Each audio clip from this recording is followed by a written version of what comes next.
Anderson yields back. I now recognize myself for 5 minutes. I think my colleagues did a very good job of pointing out the unacceptable nature of the wait times, right? You're doing 4 pilot programs right now. What's the average wait time at those 4 pilot programs? Give me 1 second. I can give you. The answer is 34.5 days. And Mr. Pamper, I'm just going to say this. Okay, Mr. McGarvey aptly pointed out, you're in charge, right? If you're coming up here touting this program, which is allegedly trending in the correct direction, that should have been on the tip of your tongue, okay? So we're here because of the abject failure, the consistent abject failure of the Veterans Affairs Administration to be able to put together IT projects and run them. It's a historically accurate statement. So there's all these other things we can talk about, money and stuff, but I want to talk about some philosophical things here because Mr. McGarvey came over to my office this morning. We talked for about half an hour or so. And it was about, what's the difference? The problem at the Veterans Affairs Administration, I've been chairing the subcommittee for 2 years now. And we made a joke the other day in the office that I could change the title of my binder and I could change the date and I'd hardly have to change any of the content because you guys are coming up here consistently saying the same stuff. I'll get back to you. I don't know. Things are working. We need more money. We need more people. My bad. And nothing is going to change at the Veterans Affairs Administration until we change the people at the Veterans Affairs Administration. So are you guys political appointees? No, sir. You are not. Are you Schedule F employees? No, sir. No.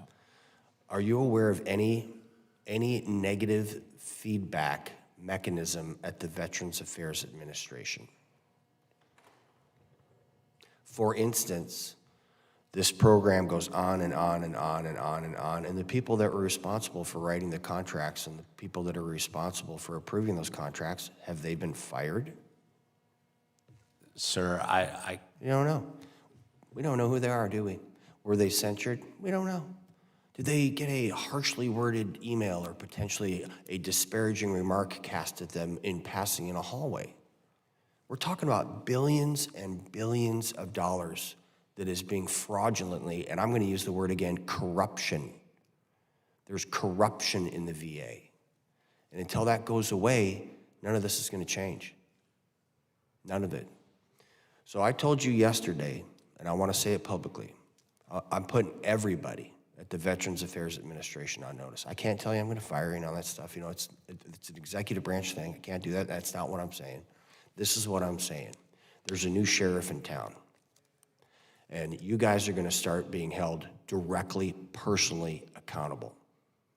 If anybody that's going to occupy with this new administration, the White House, if they actually care about what they're doing, and I know for certain that they do, I suggest that there's a lot of people at the VA that better start reviewing their resume. And that gives me no pleasure to say that at all. But I am so sick and damn tired of asking the same questions to the same people and getting the same answers.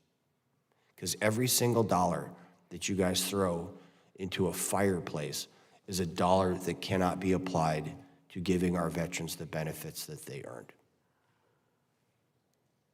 And I don't even have a question for you guys. I'm just, honest to goodness, across the board, I am disgusted. I don't know what else to say. I really don't. Ranking Member Levin had to step out to another committee for a commitment, and so in his stead, Mr. Mirvan, I would like to recognize you for any closing statements you may